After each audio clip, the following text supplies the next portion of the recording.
Erev Tov Rabotai, we are continuing with our Mishna Yomi, Masechet Eruvin. We are up to Perik Chet Mishnah Gimel. Today's Mishnah should be Le'elu Nishmat, Neria ben Svetlana, Ranbayev and Eliyahu ben Burcha Israelov, Menuchatam Began Eden, Amen.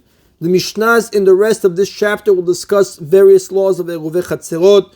The first law concerns a courtyard that contains a building with a gallery, a type of porch, at least 10 tfachim above ground level, and a ladder connecting the gallery to the ground. Whoever can see it in the art school elucidated diagram in note 1 or any other illustrated Mishnah.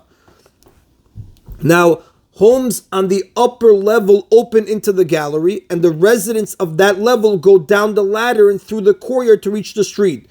Homes on the ground level open directly into the courtyard. Since the gallery is separated from the floor of the courtyard by a height of 10 tfachim, it's essentially a separate courtyard. The ladder that connects them is considered the equivalent of a door. Therefore, the gallery and the courtyard are like two courtyards connected by a door, and they have the option of uniting in one eruv or making two separate eruvin. And the Rav explains, the commentators explain, since the residents of the gallery exit to the street through the courtyard, it's actually like two courtyards, one inside the other. And our Mishnah follows the view of the Tana Kama earlier in chapter 6, Mishnah 9, that as long as the residents of the inner courtyard unite in one eruv of their own, they do not prohibit the use of the other courtyard, even if they did not join in that courtyard's eruv. Now the Mishnah speaks of a case where they remain separate. Anshe chatzer v'anshe milpeset sheshachichu v'lo ervu. If the residents of the ground level of a courtyard and the residents of the gallery above it forgot to make a joint eruv, but they did make separate eruvin so that they may each carry on their own level, but not from one to another, kol shegavo 10 tvachim lamirpeset, then any post or other elevated area that rises 10 tvachim above the courtyard's floor is viewed as belonging to the gallery, because gallery residents have easier access to it than do the courtyard's residents. And the Rav explains, the Mishnah discusses a case where the post is less than 10 tefachim below the gallery and less than 4 tefachim away horizontally, like we will see soon. In such a case, it's easier for the gallery residents to use the post and for the courtyard residents to do so. And this makes it part of the gallery's domain, allowing objects to be carried between it and the gallery, but not between it and the courtyard. Pachot mikan lechatzer.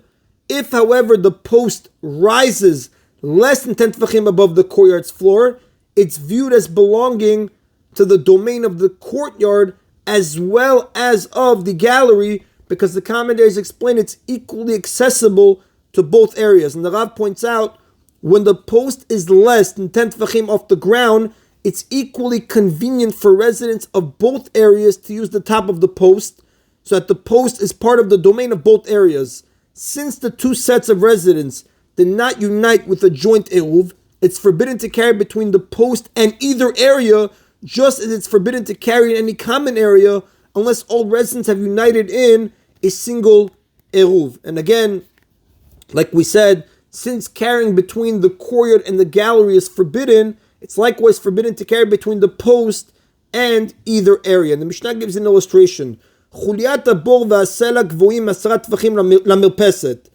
If either a mound of earth surrounding a pit or a rock is 10 tfachim high and it stands in the courtyard near the gallery, then the mound or rock belongs to the gallery, and therefore objects may be carried between the mound or rock and the gallery, but not between them and the courtyard.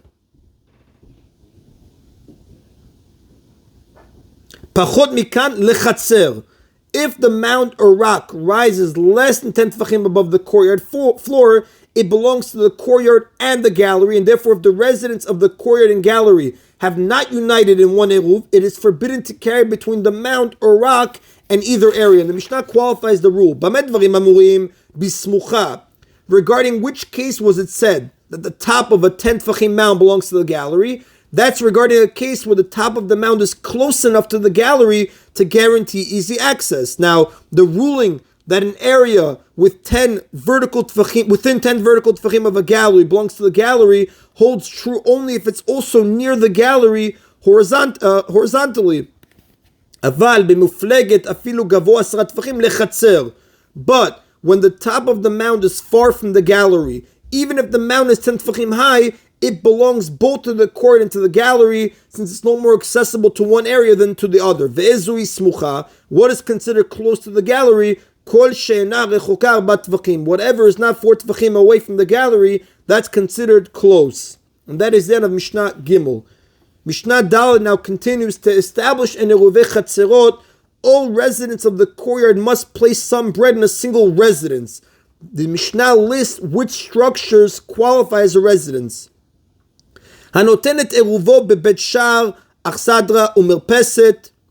If someone places his eruv in a gatehouse or an achsadra, which is a structure with a roof supported by 4 columns and no walls, umirpeset, or a gallery. Now we know a gatehouse is a small structure at the courtyard's gate where a guard was posted to keep non-residents from entering the courtyard. That's a bet shal. Achsadra, we said, again, is a structure with the roof supported by 4 columns and no walls. And a milpeset, the gallery, which we said is an elevated area into which the second floor dwellings open. And Eruv, the Mishnah says, it is not a valid Eruv because the commentaries say these structures are unfit to live in, right? The Achsadra and Mirpeset, the structure with the roof supported by 4 columns and no walls, and the gallery, they're not considered fit to live in because they are not enclosed by walls. And the Bet Shal, the gatehouse, is unfit to live in even though it has walls because residents of the courtyard are constantly passing through it on their way in and out of the courtyard. Vadar sham en oser alav.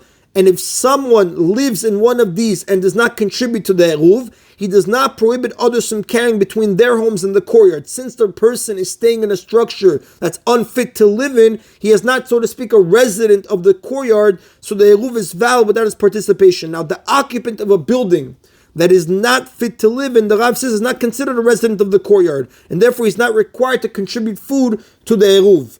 Now, the Mishnah gives some examples of buildings that are not homes, but are nevertheless fit to live in. בבית התבן, ובבית הבקר, ובבית העצים, ובבית האוצרות, הרי זה עירוב.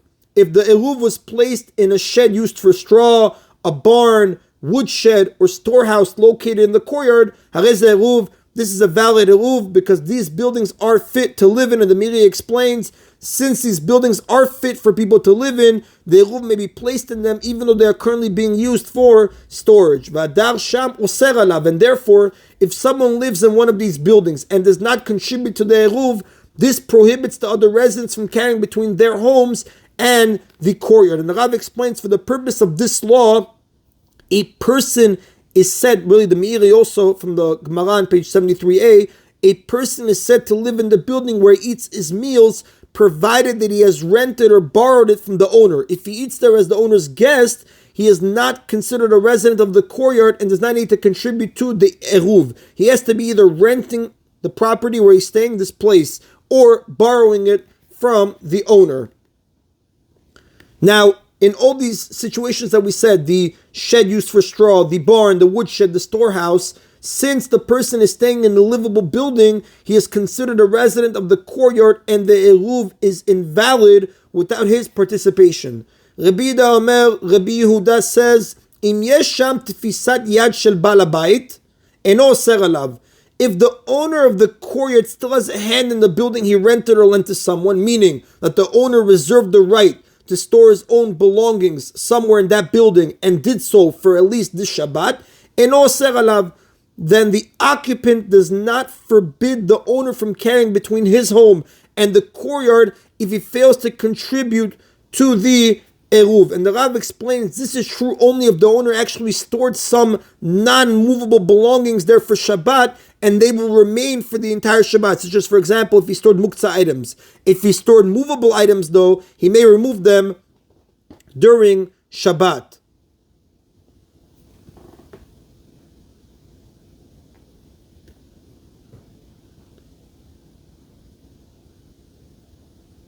Right, as the Rav explains, if these items that the owner placed is movable items, that's not called maintaining control, having a hand in the building, and if he would not join in a Eruv with him, it would prohibit his carrying. Why? Because like we said, he may remove them during Shabbat, and therefore that means that he doesn't have a hand in it. And the Rav does say, the Halacha does follow Rabbi Yehuda, but to continue, since in our case where he is putting non-movable belongings in his home, since the owner did not totally withdraw from the building, he is the legal resident and the occupant of the building is viewed as his guest, and guests are not required to contribute to Eruvei Chatzerot. And the Rav does continue to point out, again, this ruling is limited to a case where only two people live in the courtyard. The owner of the courtyard lives in a different house, and the occupant whom he rented or lent the building. Since the owner has full rights to the courtyard, except for the one building that he rented out, he need only retain control over that building to keep the entire courtyard in his domain, so that no eruv is necessary. However, if other people's homes open into the courtyard as well, so that an eruv is required in any case, the person living in the building under the owner's control must also contribute to the eruv. So the Rab does limit, he explains Rabbi Yehuda's case is limited to two specific situations where the owner has non-movable belongings in that home for Shabbat, and also it's just the owner and the rented property that he lent or rented to somebody, and nobody else in the court. And like we said, the Rav does say, the halacha does follow Rabbi Yehuda. That's the end, Rabotai, of today's Mishna Yomi. Baruch Adonai Leolam. Amen v'amen.